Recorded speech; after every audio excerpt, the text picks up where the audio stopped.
वेङ्कटेशाय नमः। ॐ श्रीनिवासाय नमः। ॐ लक्ष्मीपतये नमः। ॐ अनन्ताय नमः। ॐ गोविन्दाय नमः। ॐ विष्णवे नमः। ॐ माधवाय नमः। ॐ केशवाय नमः।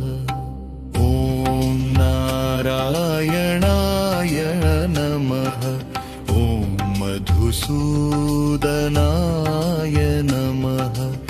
ॐ त्रिविक्रमाय नमः। ॐ वामनाय नमः। ॐ श्रीधराय नमः। ॐ हृषीकेशाय नमः। ॐ पद्मनाभाय नमः। ॐ दामोदराय नमः। ॐ संकर्षणाय नमः। ॐ वासुदेवाय नमः। ॐ प्रद्युम्नाय नमः। ॐ अनिरुद्धाय नमः। ॐ पुरुषोत्तमाय नमः। ॐ अधोक्षजाय नमः। ॐ नारसिंहाय नमः। ॐ अच्युताय नमः। ॐ जनार्दनाय नमः। ॐ भूपेन्द्राय नमः। ॐ हराय नमः। ॐ श्रीकृष्णाय नमः। ॐ श्रीपतये नमः। ॐ श्रीधराय नमः। ॐ श्रीवत्सचिह्नाय नमः। ॐ श्रीनिधये नमः।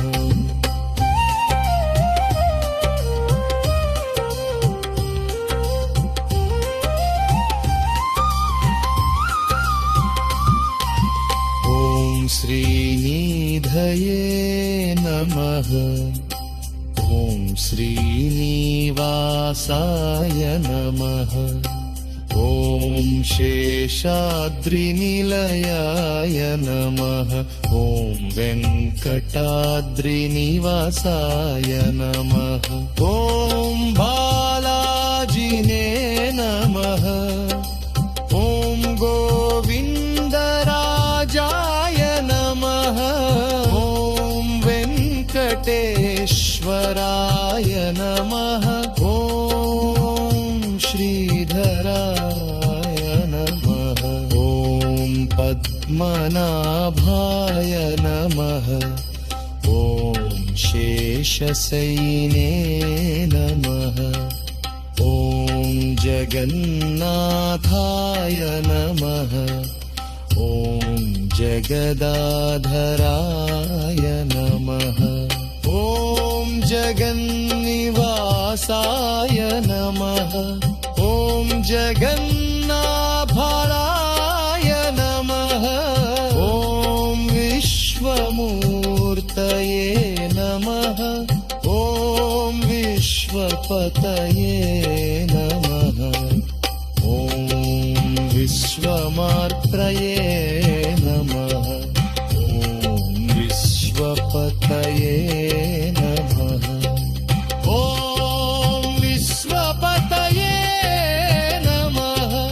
ॐ विश्वनाथये नमः। ॐ परब्रह्मणे नमः। ॐ परमाप्रणये नमः। ॐ परं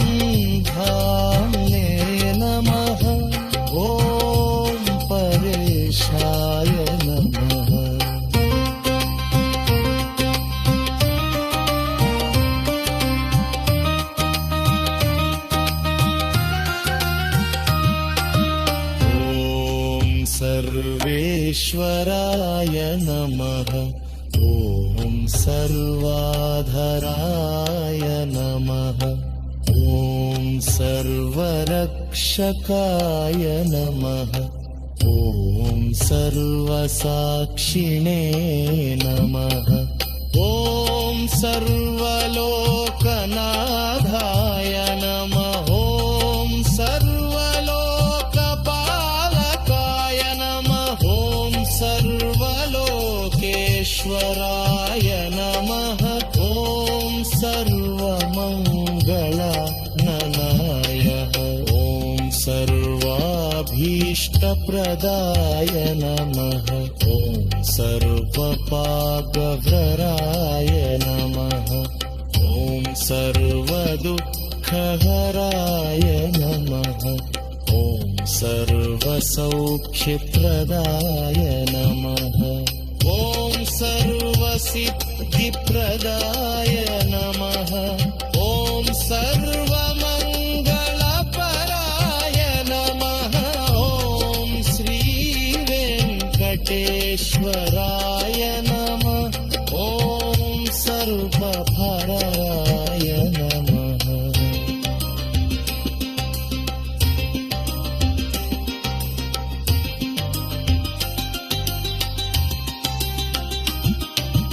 ॐ श्रीवेङ्कटेशाय नमः। ॐ सर्वरक्षकाय नमः। ॐ सर्वसाक्षिणे नमः। ॐ सर्वलोकनाभाय नमः। ॐ सर्वलोकपालकाय नमः। ॐ सर्वलोकेश्वराय नमः। ॐ सर्वमङ्गलप्रदाय नमः। ॐ सर्वाभीष्टप्रदाय नमः। ॐ सर्वपापहराय नमः। ॐ सर्वदुःखहराय नमः। ॐ सर्वसौख्यप्रदाय नमः।